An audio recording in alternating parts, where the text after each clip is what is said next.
Welcome, everybody. My name is Jack Chen. I'm the director of the Clement A. Price Institute at Rutgers-Newark. I'm really so happy you could all be joining us.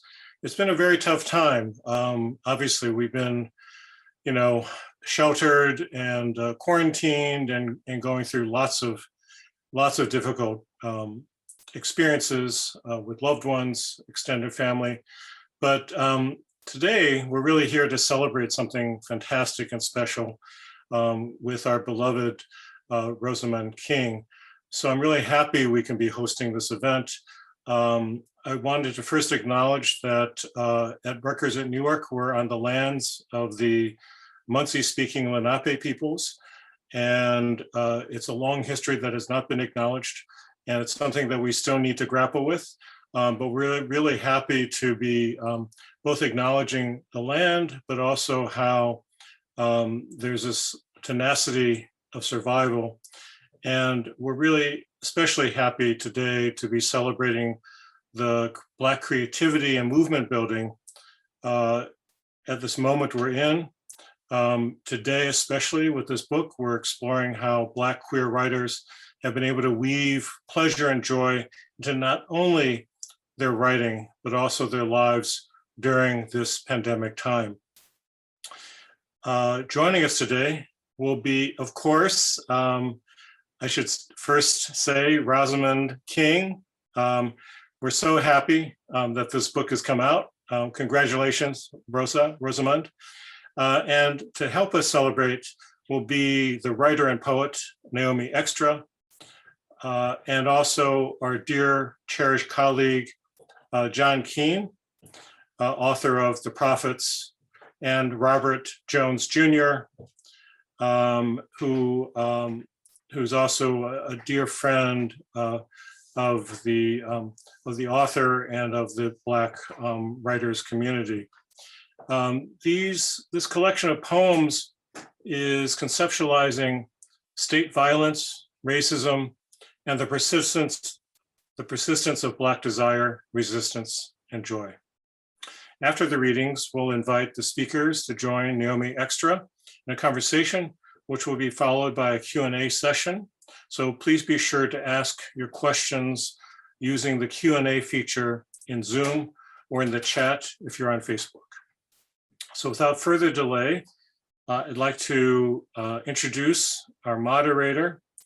Welcome, Naomi Extra.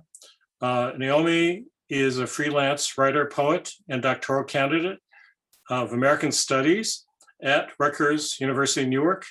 In both her creative and scholarly work, she explores the themes of agency and pleasure in the lives of Black women and girls. Naomi has been awarded fellowships by the Andrew Mellon Foundation, Cave Canem, Crescendo Literature, and the African American Intellectual History Society. Her work has appeared in Boston Review, Zora, Glamour, Lit Hub, The Lily, The Rumpus, and elsewhere. She is a winner of the 2019 Boat Chapbook Prize. Naomi, it's a pleasure to have you here, and we're just proud to have you as one of our amazing American Studies graduate students. Naomi. Thank you so much for that introduction, Jack. So it is with great pleasure and honor that I introduce Rosamond S King this evening. Rosamond S King is a critical and creative writer whose scholarly work focuses on sexuality, performance, and literature in the Caribbean and Africa. Her book, Island Bodies, Transgressive Sexualities in the Caribbean Imagination, received the Caribbean Studies Association Best Book Award. King's work has been published in Meridians, Callaloo, and other journals, as well as The Progressive, The Ms. Blog, and Lit Hub, and has been supported by the Fulbright and Ford, Mellon, and Woodrow Wilson Foundations. Her poetry includes the Lambda Award-winning Rock, Salt, Stone, the recent collection, All the Rage, which we're here to celebrate today, and poems in more than 36 journals, blogs, and anthologies. King is Associate Professor of English and Director of the Ethyle R. Wolfe Institute for the Humanities at Brooklyn College, part of the City University of New York. She is also co-chair of the Caribbean International Resource Network and creative editor of SX Salon.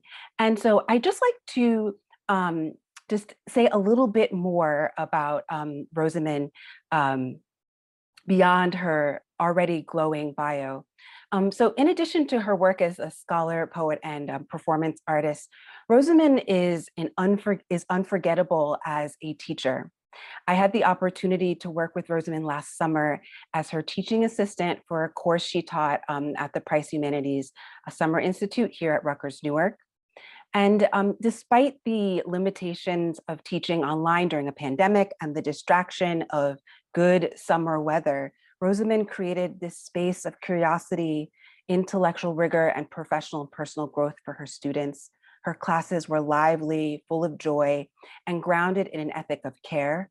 Much of this can be seen in her work as a poet and scholar. All the Rage testifies it's a searing collection that demands that we pay attention to not only the rage, but what can come of it. The collection has been described by Tahim Bajas as, quote, a barbed wire slaughterhouse of American dysfunction surrounded by a moat of molten fury. And so, without further ado, I'd like to turn it over to Rosamond. Thank you so much, Naomi, for that wonderful introduction. It was great working with you last summer, and I'm glad you could join us again tonight. And thank you, Jack, who I'm so pleased to have the opportunity to work with him again, and everyone at the Price Institute, in particular, Claudia and Marine.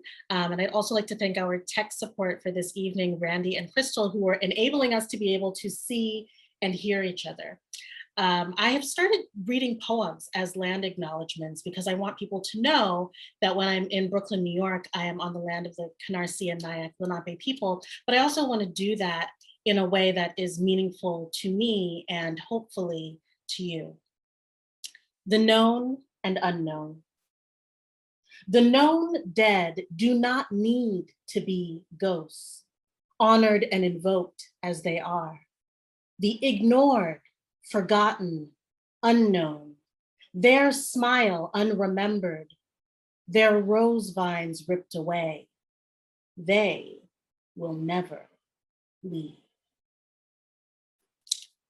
There are a number of poems in All the Rage, which are from a series that I call Living in the Abattoir. So you'll hear the abattoir coming back. All of us are born in blood, but those born in the abattoir smell it every day, a reminder that our death is imminent and will be swift and bloody. Elsewhere, childhood is different, bloodied only by scrapes and falls. Elsewhere, people are free of the smell of iron in their own hair, sweat, clothes. They are free of the taste of it. If you're just walking through, you mightn't notice the ooze, but cartwheeling through the abattoir, our palms will be printed with it. Our footballs and soccer balls and dodgeballs slick with blood, and we realize our home is a zoo for the underprivileged and people. Elsewhere, people will visit and pet us with one well-meaning hand while holding nosegays with the other. We realize at 5 or 7 or 9 that we are not meant to ever leave, that we live surrounded by blood and killing machines because we are meant to die young. Our 6 or 8 or 9-year-old selves watch elsewhere people wipe their feet on the way out.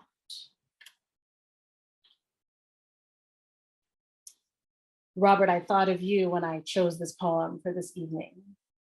Yonder they do not love your flesh, a quote many will recognize from Toni Morrison's Beloved. Elsewhere, they do not love our flesh. They elsewhere do not love our flesh. Elsewhere, they do not love. Our flesh under them do not love. On love, love our flesh. Love under our flesh, do not love. Do not love on their elsewhere flesh. They love, they do not love our flesh. Do not do nothing. Elsewhere, they do not love our flesh. Love. This poem has a very long title. For the policeman who wept as he was convicted of raping and sexually assaulting more than a dozen Black women. I will not name him here. There is no suicide for you. And not only because other blue boys collect checks to keep you alive. Should you die in custody, we'll believe it was the spirit of Sandra Bland who choked you with her own 2 hands, or Lavina Johnson who knows a thing or two about getting shot with your own gun. Watch suicide. Now that your sadism, your power are no longer available, watch and wait. Watch suicide. Learn your own deadly lessons. There are a couple of poems in the book that are not meant to be read out loud. And one of the benefits of this technology is I can share them with you another way. So we're going to watch a short video of one of the poems from the book.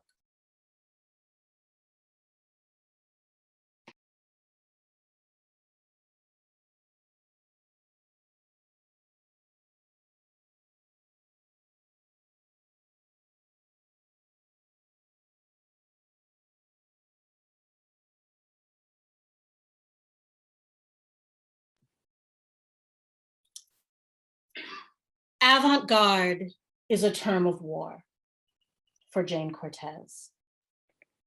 The safety is off. You have to laugh. The safety's always been off. War begins at home. We are the cavalry. Even in war, laughter. Lip licking, even in war, fried dough, pepper dished. We are cavalry. We avant-garde, front-line troops facing down torches, shots, spit, tossed coffee. We, the avant-garde, taking direct hits, and we, the cavalry, wounds solved with unsalted butter, hate sucked and spit out by the same mouth. Reminding us our skin is velvet. We gorgeous, not hidden, not buried.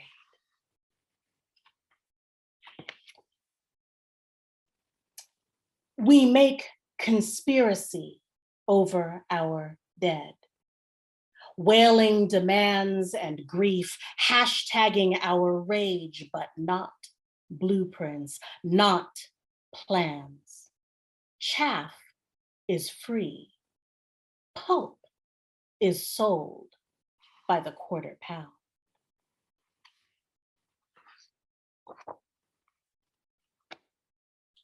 I can't breathe, now a double valence.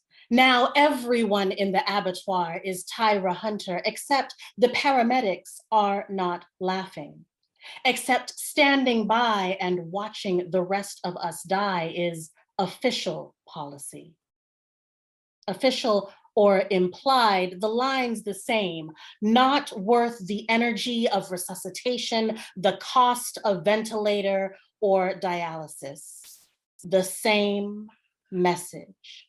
Our lifestyle and choices render us disposable as declared by systems whose choices, whose restrict our own, whose 400-year lifestyle rests comfortably on our backs, sipping sugar-laced cocktails from our skulls.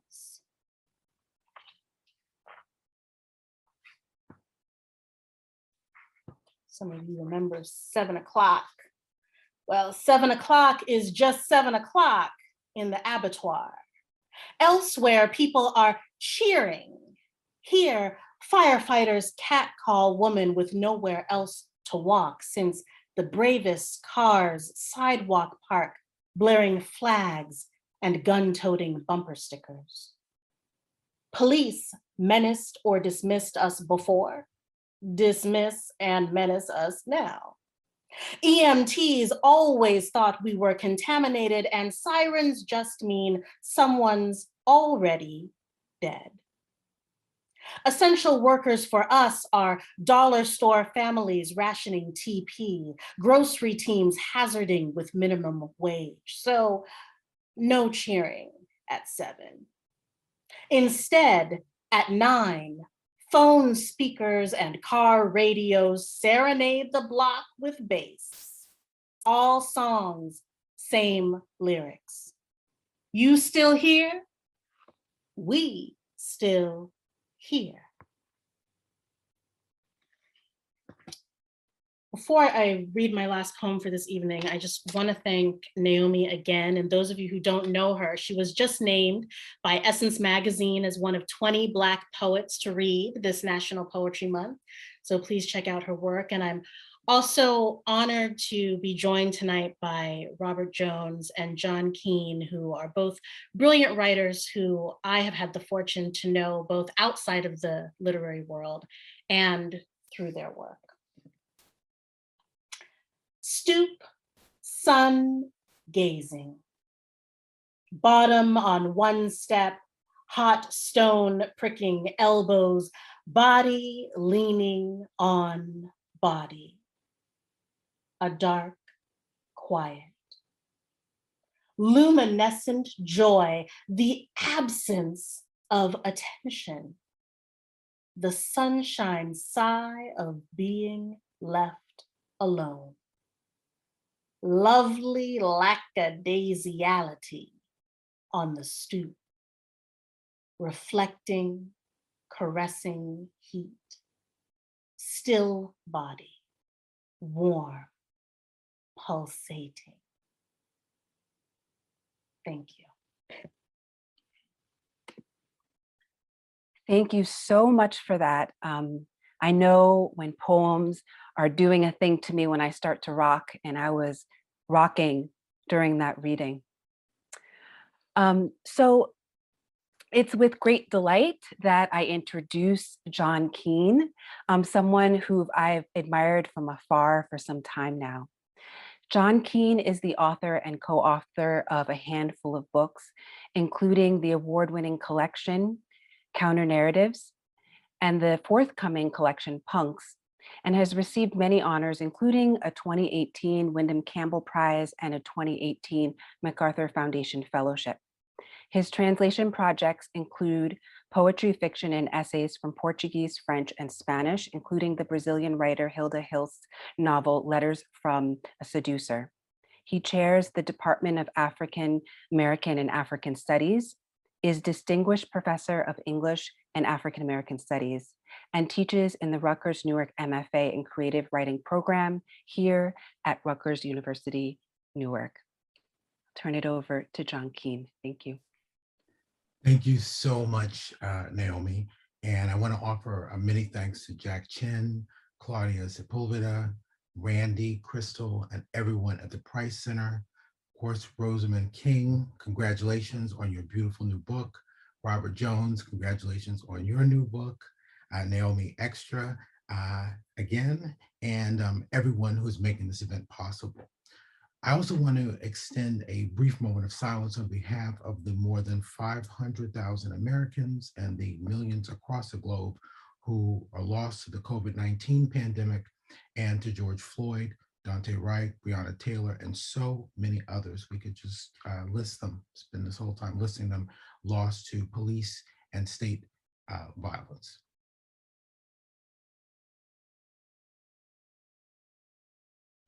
Okay. So I thought I would read poetry today. I'm going to read just a few poems. I have a book coming out later this year, let's put it that way, coming out later this year called Punks. And some of the poems appeared in a little chapbook called Playland. So I'm going to read from that and then from the bigger manuscript. This poem is called The Angel of Necessity. The angel of necessity, perched beside me on the PATH train platform, smells of cigarillo smoke and freshly blooming lilac bushes. His smile rolls along the brown river of his face like breezes on an August afternoon. See me, brother. I stare as he removes his knit cap to reveal his mane, gray thickets braided in a coat of knots I intend to ravel. I eagerly share with him the story of my fear, which I had once been trained to call love, but I can see he already knows what I am going to say. Hear me, brother. Desire. He understands me before I shudder my lips. Unburden yourself of your suffering, he says without uttering a word, the language somewhere between a lilt I have heard before and the silence that is the beginning of self-knowledge. Show me, brother. Then he turns toward me as the night burns in the train windows, laughing, spinning those braids into a bright blade I reach toward, but instead of clipping my fingertips, they extended each joint until they bind us.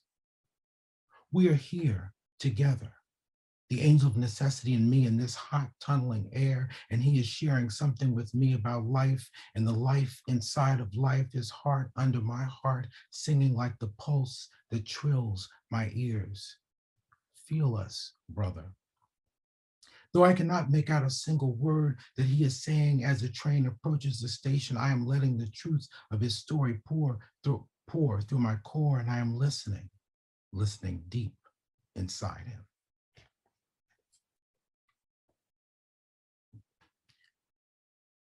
Try to remember that South African man. Sometimes I try to remember the name of that South African man who insisted on being called colored, even though in this country he would have qualified as Black.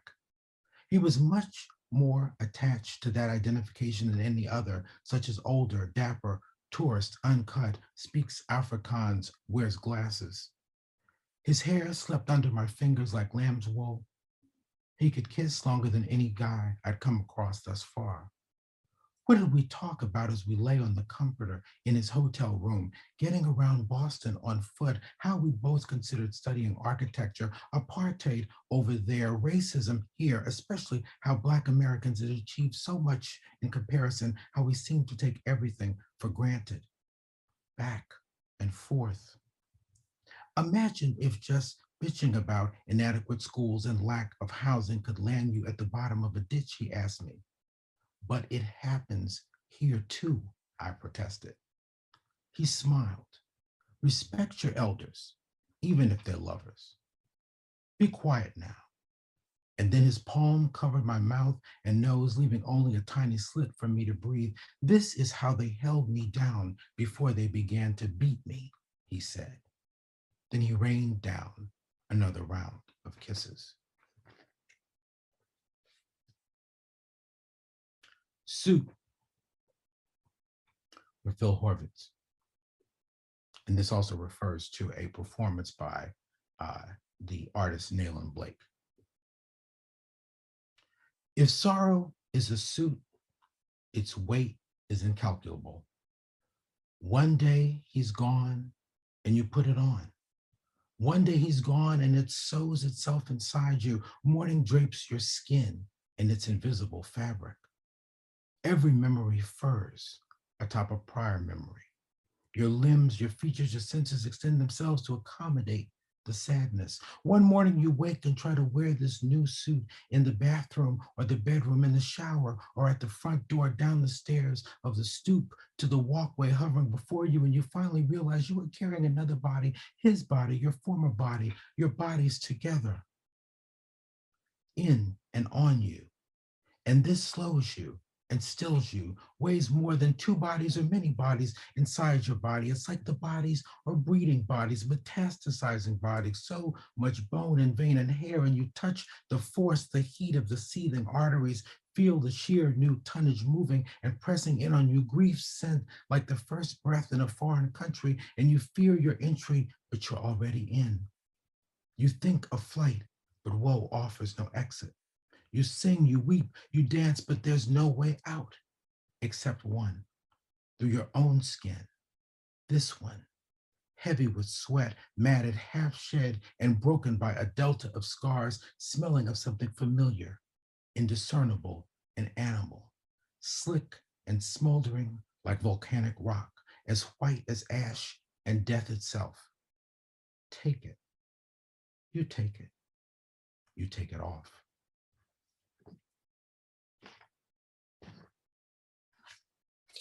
Let's see what time. Just a few more here.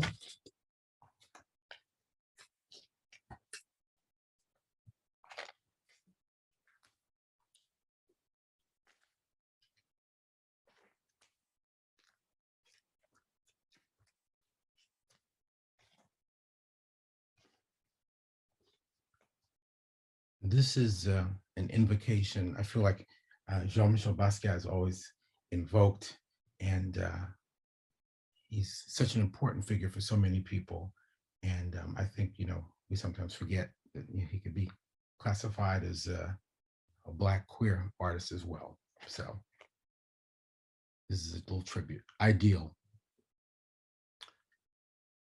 And this is the title of one of his drawings. Paper beer, some colored pens, I'm in, ideal. 1,000 models in the anatomy books and streets just look, ideal. Paint dreams out of Lower East Side screams, ideal. Moreno, Borinqueño, Haitiano, soy escribiano, ideal. Soul, memory, the heroes and heroines and mommy set you free, ideal. Figure, line, and space or caricature distilled into a style, ideal. Parker on the stereo, a little weed is all you need, ideal. Museums, movies, TV, comics, galleries, my libraries, ideal. Door sides of subway cars, bar table tops, all canvases, ideal. Black oil stick, blank sheets of plenty to sketch a life for 20, ideal. Midday trim, pop out, Banyaki cigarettes, notebook brims, ideal. Break the image down, don't illustrate, ideal. They flirt, they talk, they fall in line like I walk and draw, ideal. Tag on this wall, same-o, another calls, ideal. Both in ideas and things until the picture sings, ideal. Swift fame, brief lives, the art survives, ideal. And I'll end with this poem, which I feel like it can be read at any point, but always in this society. And it goes basically through what everyone here does, which is works with words, one of the most powerful tools we have. Words. When you said people, did you mean punish? When you said friend, did you mean fraud? When you said thought, did you mean terror? When you said connection, did you mean con? When you said God, did you mean greed? When you said faith, did you mean fanatic? When you said hope, did you mean hype? When you said unity, did you mean enmity? When you said freedom, did you mean forfeit? When you said law, did you mean lie? When you said truth, did you mean treason? When you said feeling, did you mean fool? When you said together, did you mean token? When you said desire, did you mean desert? When you said sex, did you mean savagery? When you said need, did you mean not? When you said blood, did you mean bought? When you said heart, did you mean hard? When you said head, did you mean hide? When you said health, did you mean hurt? When you said love, did you mean loss? When you said faith, did you mean fight? When you said destiny, did you mean decimate? When you said honor, did you mean hunger? When you said bread, did you mean broke? When you said feast, did you mean fast? When you said first, did you mean forgotten? When you said last, did you mean least? When you said woman, did you mean wither? When you said man, did you mean master? When you said mother, did you mean smother? When you said father, did you mean fatal? When you said sister, did you mean surrender? When you said brother, did you mean brutal? When you said fellow, did you mean follow? When you said couple, did you mean capital? When you said family, did you mean failure? When you said mankind, did you mean market? When you said society, did you mean sickness? When you said democracy, did you mean indignity? When you said equality, did you mean empty? When you said politics, did you mean power? When you said left, did you mean lost? When you said right, did you mean might?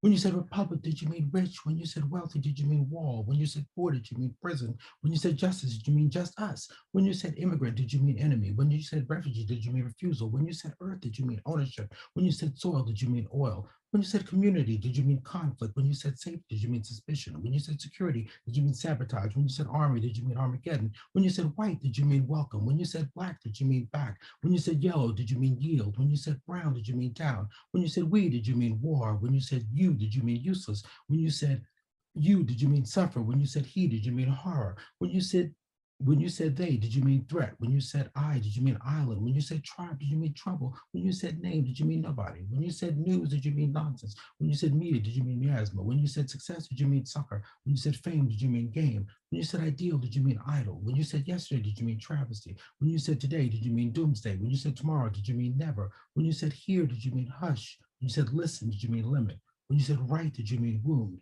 When you said read, did you mean retreat? When you said literacy, did you mean apathy? When you said fiction, did you mean forget? When you said poetry, did you mean passivity? When you say art, do you mean act? Thank you very much. Wow, thank you so much for that, John. So now I'll introduce our last, but certainly not least panelist for this evening. Robert Jones Jr. is a writer from New York City. He received his BFA in creative writing and MFA in fiction from Brooklyn College. He has written for numerous publications, including the New York Times, Essence, and the Paris Review. He is the creator and curator of the social justice social media community Son of Baldwin, which has over 275,000 members across platforms. The Prophets is his debut novel. Let's welcome Robert Jones Jr. Thank you.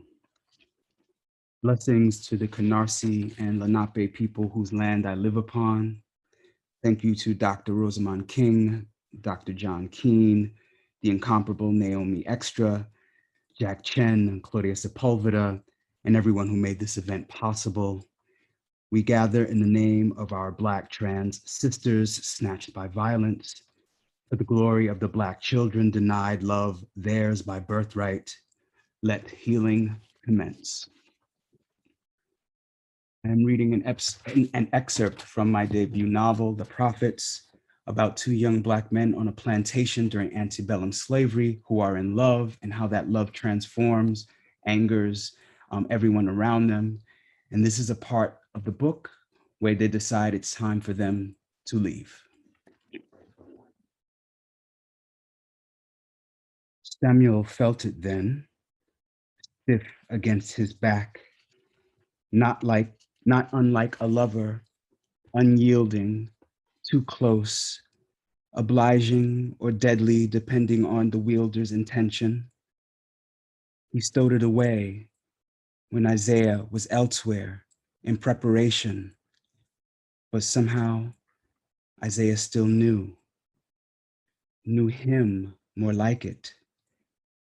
It was things like this that endeared Isaiah to him, the knowing, the touching, the seeing. They were different though, but somehow it was okay. It felt natural. Fine then, take nothing, not a single thing from this place, not even a memory. Too heavy, I guess. Might as well shoulder the burden for both of us. Always been like that anyway. Isaiah stopped. He leaned back a bit, sizing Samuel up. You fixing to be vexed even now? Good a time as any, Samuel said. He turned from Isaiah and looked out of the barn. It vexed him indeed how lush the plantation could be. A deep green where reds, yellows, or even purples could pop up any and everywhere without warning. The birds would fly about, swoop, and dart in arcs and circles, dodging or crashing into the rays of sunlight, singing songs from the treetops that no one had the right to hear. How dare nature continue on as though his suffering didn't even make a dent, like the bloodshed and the bodies laid were ordinary, to be reduced to fertilizer by insects and sucked up by crops, no more than cow dung in the grand scheme. Same color, too. The rain also came down, regardless, right upon the face, only to obscure tears, mingle with them, wash them away, yet leave still the pain untouched. If anything, it ensured that the pain continued to gleam. The universe would have to pay for its indifference, or somebody would. It was creeping up inside him, the thought that peace might have lasted a bit longer had they listened to Amos. Maybe not, though, because you never know with Tubob. They make a lot of ceremony about their treaties, but those pieces of parchment meant nothing other than be careful.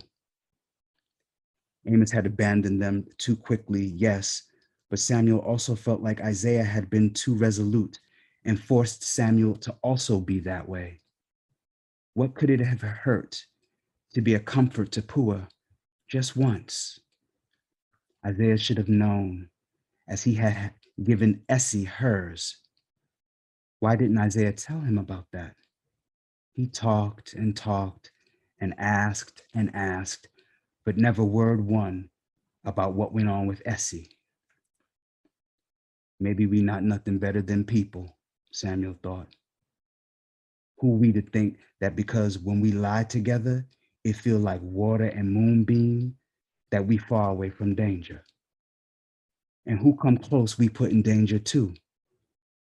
Where does courage come from that we choose beat over quiet? Look at where we at now. Now we might be dead. Yeah, we might be dead. Samuel headed for the door. He turned back to look at Isaiah. The dead he felt inside didn't move in Isaiah's direction. No, there he felt something move and kick. There he felt something tremble and yawn. He had tried to look away from it, but it called to him. It called his name, and he was anxious, stumbling over himself to say, "Yes, I'm here." It was almost happening in his eyes. "Go away, mist. Don't descend yourself here." "I don't want to," Isaiah said. He walked up to Samuel and grabbed his hand. Samuel looked down at the clasp of their fingers. He squeezed tightly. "Run," he said, looking deep into Isaiah, this time without fear. Then he darted into the night, his lantern the only evidence that he was there. Empty was all Samuel had ever known. His first memory was lying on a blanket, being surrounded by cotton plants and hearing the voices moan out a song. Suddenly, he was at someone's breast, and she was smiling.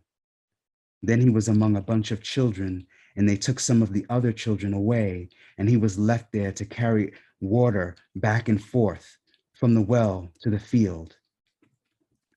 Soon he would carry the food, first for people, then for animals. And all the days ran together, weren't worth delineating until that boy came, the one with the dry lips and skin as black as the sun could make it. Samuel gave him some water, and Isaiah peeked into his soul. It shocked Samuel's eyes wide open to feel something touch him from the inside, like a song unfolding in his gut. It tickled. He figured that was the day he was truly born. That was his birthday, if he ever had one. How many midnights had they between them? An audience of animals, kinder than Tubob, who could keep what they knew to themselves. He and Isaiah had stumbled into something he had never exactly seen before. There was someone called Henry once who would only answer to Emma, but that was different. He wasn't a man, and everybody except Tubob knew it, but that wasn't the same. No one cared much about Isaiah and Samuel either until a person thought he could also be a Tubob, and the two simply could not coexist. During his endless chatter, Isaiah whined and whined about chains and who held what, but that was nothing but a coward's deal. Scared men always had silver tongues, and that was Isaiah's flaw. Still, Samuel would curl into himself only for Isaiah. He had the marks on the inside to prove it. When they were finally beyond this place and out into the world, someplace far away where animals were said to run like thunder, he would teach Isaiah how to speak not in metals, but in flesh. You don't ever get tired, Zay? Tired of begging for your life? Everything you do, the way you smile, the way you walk, where you look and don't look, just another way of begging for your life? You don't never get tired? He had meant to convey that just with his eyes, but the mouth would have its say. Isaiah sat down on a pile of hay. He leaned back and then immediately sat up again. He brought his knees up to his chest and hugged them. He rubbed his head. I get tired, but I want to live. See, that was where Isaiah had faltered. To survive in this place, you had to want to die. That was the way of the world as remade by Tubob, and Samuel's list of grievances was long. They pushed people into the mud and then called them filthy. They forbade people from accessing any knowledge of the world and then called them simple. They worked people until their empty hands were twisted, bleeding, and could do no more, then called them lazy. They forced people to eat innards from troughs and then called them uncivilized. They kidnapped babies and shattered families, then called them incapable of love. They raped and lynched and cut up people into parts and then called the pieces savage. They stepped on people's throats with all their might and asked why the people couldn't breathe. And then, when people made an attempt to break the foot or cut it off one, they screamed chaos and claimed that mass murder was the only way to restore order. They praised every daisy and then called every blackberry a stain. They bled the color from God's face and gave it a dangle between its legs, then called it holy. Then, when they were done breaking things, they pointed at the sky and called the color of the universe itself a sin. And the whole world believed them, even some of Samuel's people, especially some of Samuel's people. This was untoward, and it made it hard to open your heart, to feel a sense of loyalty that wasn't a strategy. It was easier to seal yourself up and rock yourself to sleep. But Isaiah had widened him, given him another body to rely upon, made him dream a dance that wasn't merely possible, but something they could do together, would do together, the minute they were free. A dreadful thing to get a man's hopes up that way. Hope made him feel chest open, unsheltered in the way that could let anything, including failure, make its home inside, become seed and take root, curl its vines around that which is vital, and squeeze until the only option was to spit up your innards before choking on them. Foolish Isaiah, but how tender his affection. Wow, thank you so much for that powerful, powerful work. I found myself holding my breath and having to remind myself to breathe. Thank you to all of you for the amazing readings that you've done. We've now entered into the question and answer portion of the evening. I want to remind all of you to please enter all of your questions into the Q&A box. I'll start by posing a few questions to the panelists, and then I'll open it up to your questions. So I'd like to just start with a how are you, and what's been bringing you joy, what's been bringing you pleasure.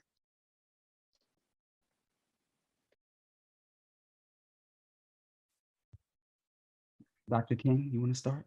John, please call me John. Yeah. Well, so I'll say I'm doing well. Of course, I'm teaching and chairing and doing all those things, all virtually, and connecting with friends and family members. I've been vaccinated, Johnson and Johnson, you know. So that brought me, when I finally got, my partner and I got our vaccinations, that brought me a lot of joy. When my mother got hers, that brought me even more joy. Okay. And knowing friends and family members are getting vaccinated is also good. But I try to take like many people, I think, try to take pleasure in little things, daily accomplishments, knowing and hearing about the great things that people are doing out in the world. Just even looking at our backyard and seeing the seasons change. That's been really important. Reading other people's work, both for school and for pleasure, and finding times to read, for pleasure, works that enrich and edify and invigorate. I mean, just thinking about both Robert and Rosamond, their two new books. I mean, these are just very exciting to be able to dive into,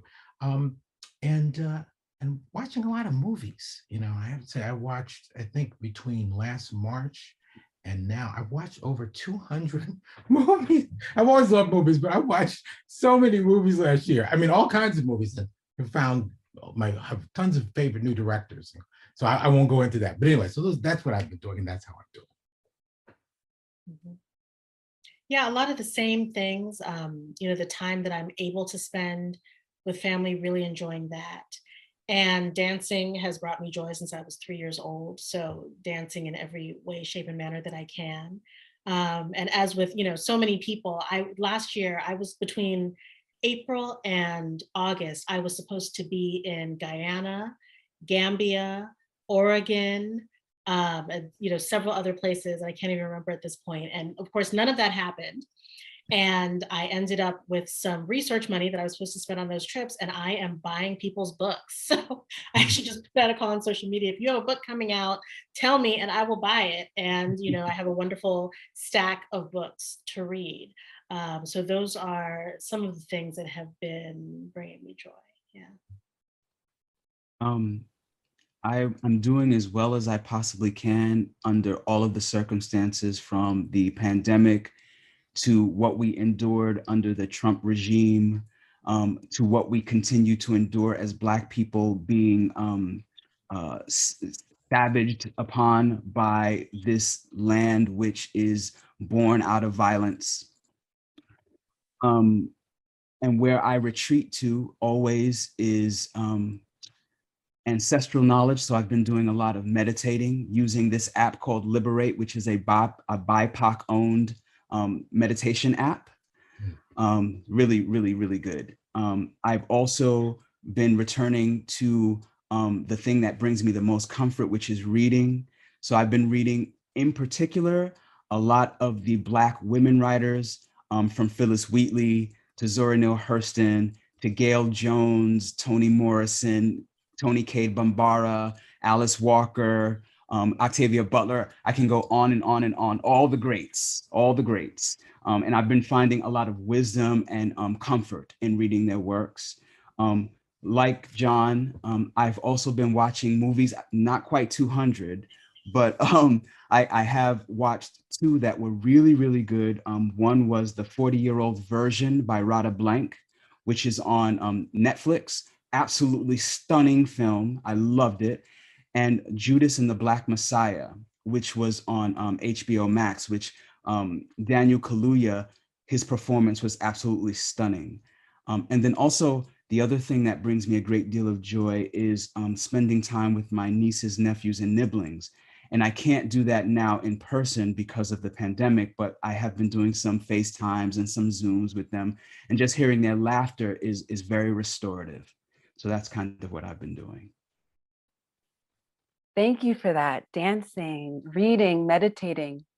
Thank you for offering that. So we are still in a pandemic. And I wanted to ask you about how being in a pandemic has influenced your creative work. And I want to offer the term creative work, not only in the material sense, but also in the broader sense of creativity tied to ways of being and moving and engaging with the world too. So what basically, thinking about the creativity piece of this. I'll start that one. One of the hallmarks, not for everyone, but for many of us during the pandemic has been solitude and being alone. Whether that's very literally being alone or simply being separated from everyone from, nieces and nibblings and nephews to our coworkers and so on. And one of the things that I have been thinking about in this moment of this book coming out is that, writers are often seen as people who work in solitary situations. And in many ways we do. But this moment of pandemic isolation has really made me think about community. And so I wanted the events around the book to be about me sharing in community with people who I like as people and who also I like their work. And so I've been thinking about creativity in the traditional ways, but also in how do we make community, for instance, in this moment. I also have an intense feeling of isolation because of this time that we're in. And for me, even when I was a child, how I dealt with those sorts of feelings is I went to writing. Um, these moments, as terrible as they are, sort of spark that sense of I need to get to work in terms of my art in me. And I think Toni Morrison actually said that too, that these are the times when the artist goes to work. These are the times we're needed. And I also find that I'm longing for a reconnection to nature, that I want to be in green spaces, that I don't want to see the concrete in the sidewalks and the tarmac anymore. I want to be in a field with flowers and trees and birds. My husband and I late last year, we went to the botanical gardens in the Bronx because I was just so desperate for a space like that. Because part of it for me in connecting to my creativity is connecting to a space that makes me feel whole and a landscape where I feel like I belong. So it's really important for me to be in a space like that in order to exercise this creativity in a way that can be useful for somebody else, because this time has also sort of sharpened my political sense about the ways in which the pandemic has disparately impacted our communities in particular. So when I'm doing this work, this creativity, I want it to be in service of that. And one of the ways that I can ensure that is by reconnecting to places where I feel I'm connecting not just to the spirits that are there, the ancestors that are there, the blood that's in the memory, but to the other people who also want to share that space. I don't have a lot to add. I will say that one thing that I've shared this with a few people, but when the pandemic hit really badly, hit New York and New Jersey really badly at the March and April into May and June of last year, it reminded me. I'm almost old enough to have lived through the that first era of the AIDS pandemic. I was a teenager and then in my 20s, and seeing people then as now, people dying, and sort of seeing the federal inaction, seeing the stumbles at the state level, hearing a lot of the discourse that was just so problematic, and then knowing that so many of the people, as Robert just pointed out, people who were disparately impacted were Black and brown, right? Black, Latinx, working class, meaning Asian Americans, right? It was heartbreaking, but it was also deeply, deeply traumatizing. And I had to kind of work through that. I spent a good portion of last year really trying to work through that and trying to sort of think about, how that kind of re-traumatization, that kind of almost like PTSD was affecting my imagination. So part of what I'd say, part of my creative work has been thinking about different kinds of self-care, ways that are, things that not only, of course, are, help me, but that also, because I noticed, many friends of mine were sounding very depressed, right? Very down. Some because they were of physical isolation, some because they felt like a profound psychic isolation. So thinking about creativity, as Rosamond is saying, too, in this broader sense, right? This connection, we're thinking about ways of connecting with community, and as Robert is saying, connecting to those spaces and places that nourish. I think have been very, very important for me. And just one thing that I think we're all pointing to is in some sectors, and we're in Poetry Month and a lot of poets are doing the 30-30, there has been kind of an emphasis on productivity during the pandemic. Like all of a sudden we have all this time and we should finally do that thing, whether it's building a shelf or writing that novel or writing that book that we hadn't done before. And I think it's really important to just name what I think is underneath what we're all saying, which is that the creativity is not about productivity. Right. Right? It is about surviving and thriving and figuring out ways to still be here, but it doesn't have to be about kind of a tangible thing or a box to check off. Right. Yes, yes, yes to all of that. And that is a really great segue to a question more focused on your book, Rosamond. And so I want to think about the title of this book and see what ideas we can kind of generate. And, I'll say that, the title made me think so much about affect, about Black affect, the double entendre that's there, right? All the rage is having multiple meanings. And then having the great pleasure to read all of your work, right? Which deals with affect and on multiple levels. I was wondering, Rosamond, can you talk a little bit about the title of the book? And then I'd love to hear from all of you about the role, if you feel, of affect in your work. Sure. There are a number of, as you said, double entendres, right? So all the rage, meaning literally all of the anger, right? All of the rage meaning what's trending, what's happening, what people are paying attention to now and what they may not be paying attention to a year from now. And also, hopefully some folks will get this wink and nod when they read it. For a Black woman to write a book called All the Rage is, a nod to the angry Black woman. Like, let's just own it, right? Because I have some rage. Right. And I want to own it. And I want to own all the other feelings as well. And it was really important to me that the book not just have one tone or one affect, and that it have joy and pleasure and desire in it. But I think we're in a moment where it is useful for us to acknowledge and own and work through and value our rage. So that's where the title came from. Before you go on, is there a distinction between rage and like that choice in word? I just maybe just a little bit more. It is, I have to kind of, to me, it's more embodied, right? Rage is a force.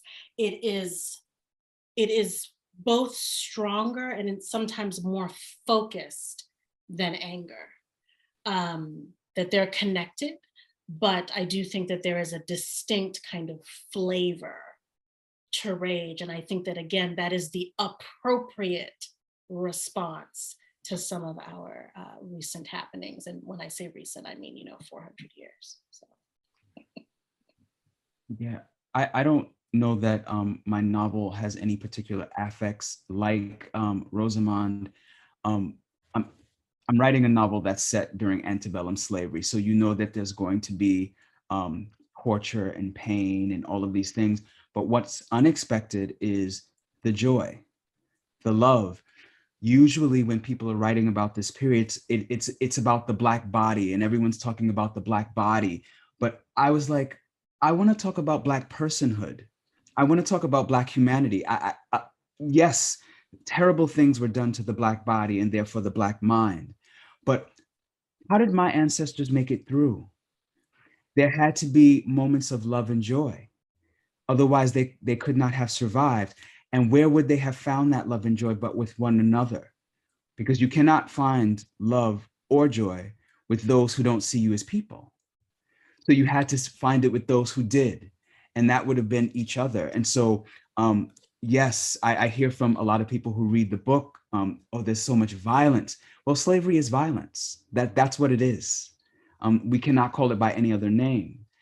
But I wrote this book for Black people. So in writing it, I wanted to ensure that they, alongside this violence, they saw the resilience, the love, the joy, the intimacy, such that slavery is the backdrop and the enslaved Black person is the full dimensional center of everything. That we get to understand them as people, not as slaves, because our ancestors were not slaves, because a slave is a non-person. They were enslaved, which means that somebody did something to them. And I included white people in this book as well, because the sin is not ours. And I had to put it in the hands of the people to whom it belonged. And so, yeah, I think it's a multitude of things happening there. I'll just add that, I mean, of course, emotion is incredibly important in my work. And I think in the few poems I read today, I mean, you get a range of emotions, right? You know, one of the things I always say to people is, you know, to sort of break the whole, the kind of spell of the idea of, you know, human beings being the rational animals. No, we're the emotional animals, which isn't to say that other creatures on Earth don't have emotions, but I think we have this kind of, you know, really sort of false belief in rationality, or the power of rationality, or the kind of rationality is the baseline. And of course, the reality is that most of us are functioning primarily through, you know, and kind of proceeding from and through emotion. So I really want to, you know, I've been trying over actually the last few years to think a lot about emotion. I will just say that I had done for now almost 20 years, a project called the Emotional Outreach Project, where I give out these little cards. And I won't go into the whole thing, but I will say that, you know, at the beginning of last year, one of the things I'd hoped to do, because I had a sabbatical, was to actually distribute them, particularly with, you know, as Robert had pointed out earlier, you know, we were in this, you know, well, for now, let's hope, thankfully forever, the, you know, last year of the Trump administration. And I felt like, and I'd started these during the W. Bush administration, where I give out these cards and they have emotions on them, and there's things you can do with them, et cetera. They're like emotional vouchers. And so I had come up with what I called emotional exercises. And these were ways I felt to try to promote, I don't want to say call them positive emotions, but emotions that, again, to go back to something Rosamond was saying, foster community, creativity, community, connection among people. But of course, you know, the last thing you could do last year was to be handing out cards on the street, because of course, you know, you don't want to be on the street, and you know, people are going to run in the opposite direction, right? So, so hopefully, I would love to take that up again. But you know, I really have been trying to think a lot about emotions, and just in particular how literature itself connects to and activates emotional responses, and the power of you know, our emotional responses to works of literature, works of art in general. You know, it's interesting, John, that you have that project, because and you know, some folks will know Adrienne Piper's work with her calling card. Oh yeah. And I actually created a calling card last year as well. And it was in response to a long story, which I won't go into, but basically these moments where white people in particular found their rage around racialized violence, right? And perhaps other people had this experience where white people would come to you and tell you that they have found the outrage that, you know, we've been living with our entire lives.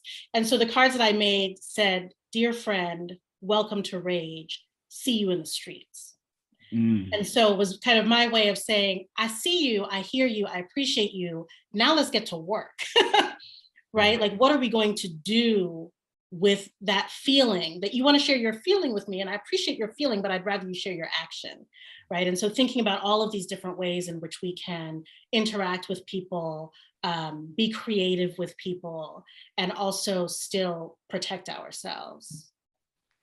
And I just want to say, I want to give a little shout out to Rosamond, because when I first met you in the late 90s, you were doing this amazing project involving people.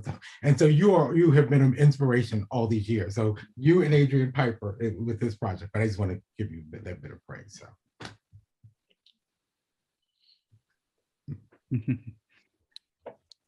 So we will transition over to questions that are in the Q&A box in just a moment, but I'm going to ask a question that I've been itching to ask.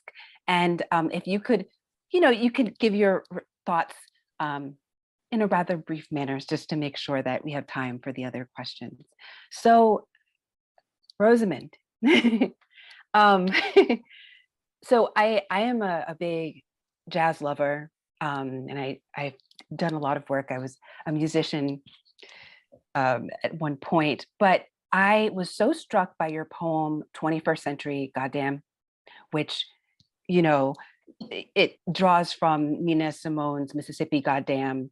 And so, it brought me back to, of course, listening to Mississippi Goddamn and thinking about those lyrics. I know you can see it. I know you can feel it. Mississippi, everybody knows about Mississippi. Everybody knows about Alabama. And then your line, everybody in caps knows about Ferguson, and you kind of riffing on the form that's there, right? They made me think so much about the complexity of bearing witness and testifying to violences that are in plain sight, but also like what's on the other side of that, if anything, because I read your poem and talk about affect, I felt something. And there's also some pleasure that from your poem, right, that I'm experiencing. So I'm wondering, and thinking about John's work and Robert's work as well, I had similar thoughts. I'm wondering if you can talk about how you imagine the relationship between like witness and testimony in your work. And what, if any, connections you see to those as to Black pleasure, joy, catharsis, etc. That's not a quick question. I'm sorry.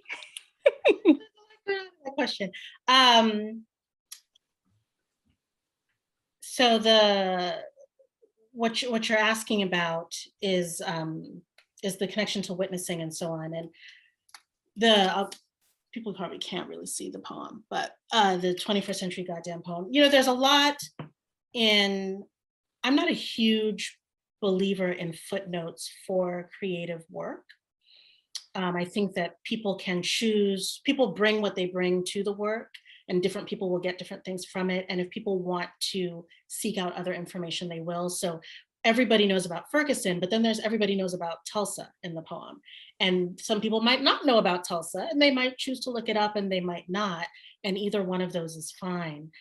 But I think that the poem stands as itself a kind of witness to what the poem is about, but the poem is also a witness to the reader, right? And so when we read something, the reason, I think, Naomi, you said when you were listening to Robert, you were holding your breath, or we often have these embodied reactions when we're reading, because there is actually, or even if it's a paper or a pixel, there is a relationship with that language.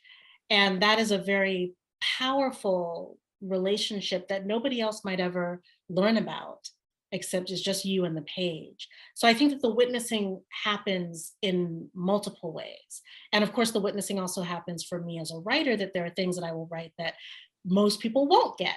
And that's fine, because it was something that I needed to do, and that I understand the valences that I get from it in the same way, the way that I witnessed the word tuba that is used in Robert's book, which is not a common word. And it's a word, I have family in the Gambia. So I was like, what? Wait, how is this here? And to have these little flashes of recognition and witnessing, in John's book, Counter Narratives, there are all of these different moments where you might know the other texts, you might not, you might get what he's getting at, you might not. And that is one of the really exciting things about literature to me, is that it's not a fail if someone doesn't get something, they get something else. And that's what's exciting. So if that makes sense at all. I actually find that that is the tradition I write in, the tradition of witnessing. I come from an incredibly spiritual family. On my mother's side is Nation of Islam, and on my father's side is African Methodist Episcopalian. Dyed in the wool, Holy Spirit catching, all of that. I grew up in that, and I remember that a big part, particularly on the Christian side of my family, was this idea of witnessing, which was more than just I saw what happened, but it's I saw and felt what happened. Like Rosamond was talking about, how that connection to language, the person is testifying of their experience, and it's usually of an experience in which someone did something horrific to me, and this is how I overcame, how I got over, so to speak. And so with the prophets, part of the reason why you hear an ancestral voice weave in and out of that is because that came to me as a sort of like a dream or something. Someone said something to me, you do not yet know us. And I took that as meaning that the ancestors wanted to have a voice in this, because there were things beyond me that needed to be stated, and that I needed to, because they could no longer, I had to play witness for them, for their testimony. And so throughout this whole book, it is, whether it is Maggie, who is one of the enslaved people who works in the kitchen, or even if it's honestly the plantation owner, one of the white characters, each of them have something to give us, to either give us, whether it be knowledge to help us or knowledge to help us avoid something. They give us something, and that is a kind of testimony for which we, the readers, me as the writer, have to act as witnesses for. I'll say is I recently wrote, and it's out now, the introduction for the collected stories of the late great African American writer Henry Dumas. And one of the things I was thinking about reading his work is just how many forms of witness, how many sort of ways Black people go through the world, kind of thinking about knowledge systems, creating knowledge systems, working with the ones that are sort of handed down and imposed upon us, thinking about the ones that are passed on in our families and our communities, and just how powerful they are. Just trying to pay a lot of attention to the forms of knowledge that are out there, particularly the ones that save our lives and, as Rosamond was saying, help us thrive. So I guess that's all I'll say. No, thank you so much to all of you. So I am going to read a few of the questions from the Q&A box. One is a sort of quick one for John. What was the name of that last poem that you read, and where does it appear? Yes, so it's called Words. You can find a version of it on the Academy of American Poets Poetry Daily website. You just John Keane and Words, and it will be, I believe, in my book this fall. And I think they're dropping the link into the chat, so people. Yes, and I think someone did too. Yes. Great. So I'm going to read this question from an anonymous attendee. What role, if any, does your personal spiritual journey play in your writing? So we kind of touched on this a little bit. As someone new to both spirituality and scholarship, I questioned whether and how these journeys should overlap. Mm. I felt notes of spiritual struggle and growth in all of your readings, but was curious if this was intentional on your parts or if that's just my personal lens that heard it that way. For me, So, yeah. as a writer, there's no separation between art, politics, and spirituality. I am utterly informed by my spiritual upbringing. I am now agnostic because of the ways in which those spiritualities did not have room for me in all of my Blackness and queerness, my whole self.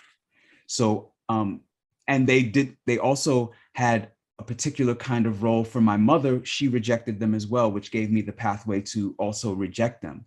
But I also find that they have some value in that they help my imagination.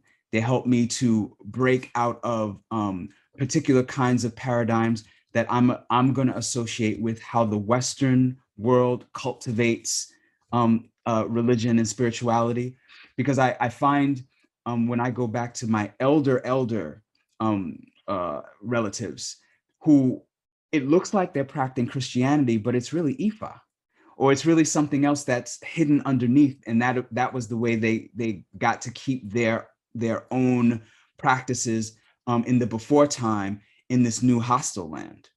So spirituality plays a tremendous role in this book, both as inspiration and also as target of criticism, because I'm also, The Prophets is a book that's deeply critical of Christianity.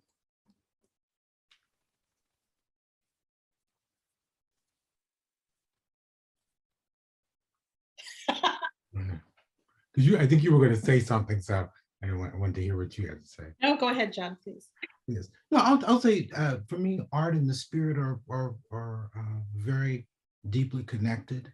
I think, of course, of so many African traditions in which the arts are and religion, religion in multiple senses of the word, are connected. I also think, of course, as I was just saying, of art as a system of knowledge, and spirituality as a system of knowledge. And one of the things that I do in the book Counter Narratives, and so to a certain extent in this collection of poetry, but especially in Counter Narratives, is try to think through the various ways that what that might look like, depending on where and when my characters kind of exist in the world. And it takes different forms, different shapes, but almost always spirituality provides a kind of key or code for people to even of course in the face of the worst violence, the worst depredations, to have some space which they can at least be alive, and even into death, they carry something with them that is inviolable. So I think that for me, it's the two are deeply intertwined, and by that I don't mean religion, but I mean spirituality in the complex senses of that word. Mm-hmm. Yeah, I mean, I think I agree with what both Robert and John are saying. And just to emphasize that again, there are many different types of spirit, many different ways to worship and believe. And I think that the arts can really be an avenue, whether no matter what it is that you're creating, to interact with the spirit.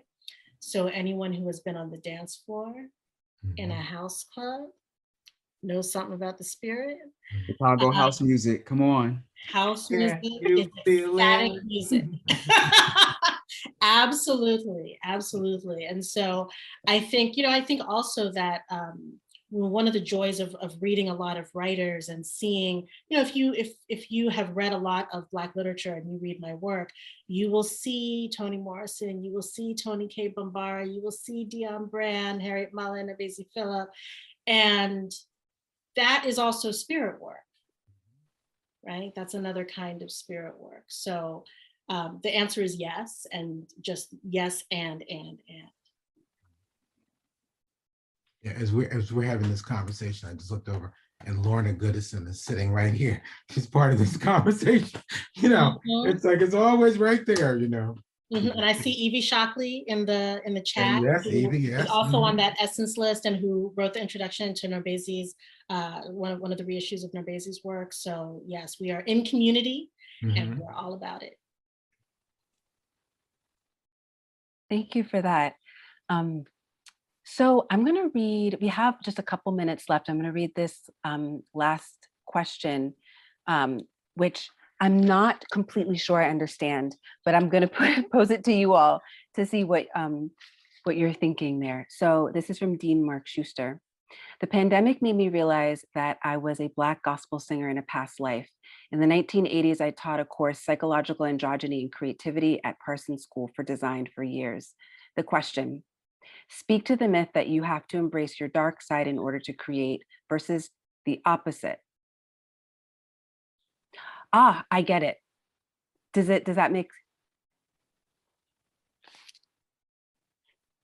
Wasn't it Toni Morrison who said, good is more interesting than evil? And I tend to find that that's true. The dark side of ourselves, and I hate to use dark, I'll say the negative part of ourselves, because, you know, I don't like to associate dark things with bad things, is easy to access and does have its own creative energies. But I find what's more original and unique is when you access the positive parts of yourself to create. When I'm operating from a position where I'm thinking about, let's say I'm describing something in rape culture, and I'm trying to determine why a particular character would engage in it. And so I'm saying to myself, I need to go to a negative space in order to understand this character. I always feel like I'm being dragged down, like my creativity is slowing down, like I'm not being as articulate, I'm not being as thoughtful, my imagination is shrinking when I go into those spaces. But then when I do the opposite, when I'm trying to describe love, or if I'm trying to describe happiness, I feel like I'm floating, and like my heart is just getting bigger and bigger, and like I could hug the entire world, and everything is flowing in me. And that is, like Toni Morrison said, such a more interesting place to be. Not to discount the negative piece, because that has its place, but so many people go to that part so quickly, when so abundant is the positive space. And for me anyway, a space where my imagination is magnified. Yeah, I think it's really important to think about the totality of experience, and to go to, you know, there's been, and rightly so, a lot of people kind of trying to turn and talk about Black joy, right, and Black pleasure. And I embrace that. And one of the things I've been thinking about is the Black mundane, right? That last poem that I read, like, what does it mean to have the absence of attention? How does it feel to have nobody looking at you? How does it feel to just kind of be, right? And I think as much as it's important to embrace the dark and the negative, I agree that it's for me, it's about the totality of experience. And let's not forget, because for us as Black people, I don't know if the person who asked the question identifies as Black, but we're about, you know, Black queer creativity in pandemic time. So there has been so much kind of negative put on us, and people have forgotten that we are human and that we have a full range of emotions, and some of them are ugly, and some of them are fine, and some of them are indifferent. Preach. Yeah, I mean, it's so true. It's yeah, I mean, I totally think that the emphasis on Black joy is important, but I mean, as we were saying to begin, you know, Black rage is important too, right? You know, we have accomplished quite a bit because of our unwillingness to take the, you know, the BS that we've been put through. I was thinking about, actually just the prior question in this one, I'm just gonna be just a short paragraph. And this is kind of to give you a sense. I mean, the way I was able to access this after I wrote this, I said, oh my God, who wrote this?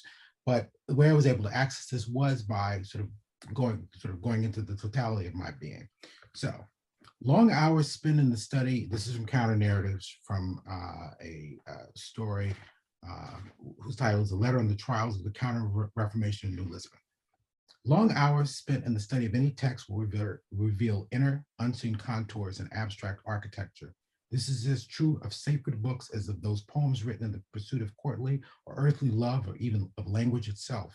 The ancient Mosaic law had accommodated this insight to the disadvantage of the surface layer of images, while the Roman Church, akin to the preliterate cultural forms for which it in part arose, allows for the existence of a mystical understanding and experience of these abstractions.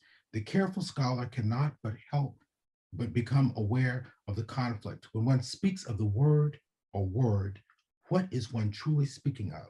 Who is the architect? Man and or a God? Attempts to apprehend this new reality, these tensions, went initially by the names of philosophy, theology, science. What is it to know deeply? Is knowledge not always a form of power that, taken too far, cannot be turned against itself? The texts continually open these doors, and subsequent ones for Azevedo, who's the character, who conveyed them using ciphers to some of his distant correspondents. So there I was trying to think through this question of, the relationship between the words, and the word, right, the word of God, and between our understandings of the kind of mystical layers of experience, right, and mystical, and supernatural cultural forms and ways of being, right? And this, of course, connects me to thinking about Afrofuturism and its power as a kind of large cosmos of works coming out of Afrofuturism, sort of thinking about Afrofuturism and its connection to spirituality. This is one of the things that I was trying to think through. So again, to come back to that last question, yes, it's about the totality. Yes, thank you for taking us back there. So we've come to the close of the evening, sadly to say. I want to just thank you all, Robert Jones Jr., John Keane, and of course, none other than Rosamond S King. Thank you so much.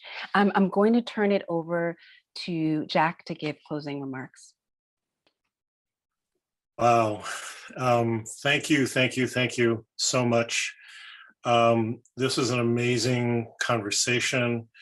Thank you for being so generous and sharing your readings, but also the way you're thinking and the way you're feeling.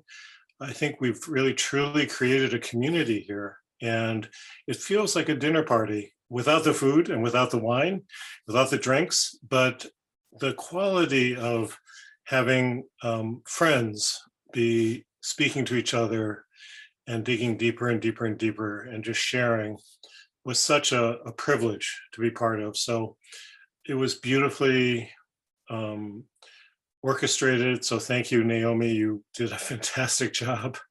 We look forward to reading your work and seeing your work, and please come back to the Price. We'd love to have you do a program with us. Thank you so much, Robert.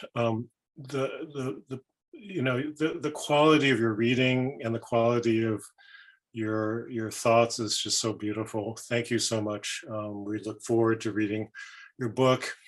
John, I always loved Counter Narratives. I read it. I picked it up before I got the job at Rutgers, so it's such a pleasure to hear you and know that another book is coming out. Thank you. And Rosamond, we've known each other since we were at NYU together, and it's always just this amazing honor and pleasure to be in conversation with you and to be seeing you in this context. Congratulations on the new book. Congratulations, Robert. Congratulations to all three of you, because the work is all coming out. And it really breaks that isolation that you were talking about. I think we've all been feeling it. I've been just reading nonstop mystery novels and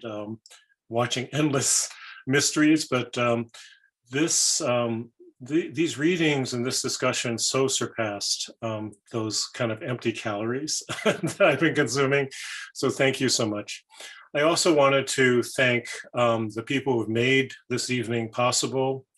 So thank you. It's been just a sheer joy in working with folks at the Price. So thank you, Alexander Chang, Claudia Sepulveda, Maureen Mian, Christo Robinson, who have been all so key in the formulation of this session, but also just in being there and making sure everything's really running well. And for the Rutgers University ITV folks, Randy Congre it's been a delight as always working with you. So thank you, Randy, so much for how well you do this.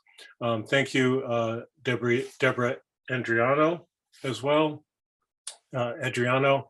And thank you, Lillian, I'm sorry, I'm gonna mangle your name, Yarzan Bowich, thank you. Christina Strausberger, our unbelievable person who makes everything work at Rutgers-Newark. Lacey Kahutich, who's fantastic in the Arts, Culture, and Media department. Nora Leongo and the Rutgers Dean's Office, the Rutgers Office of Communications, and everyone who helped to spread the word for today. And most importantly, it's just been a great audience. I could just read in the chat line. It's really, we're really thankful that you joined us on this evening, and we hope you'll join us again. And that congratulations to all of you, and thank you so much for making us all feel that we're healing a bit and in community, and we're in deep humanity together. Thank you so much.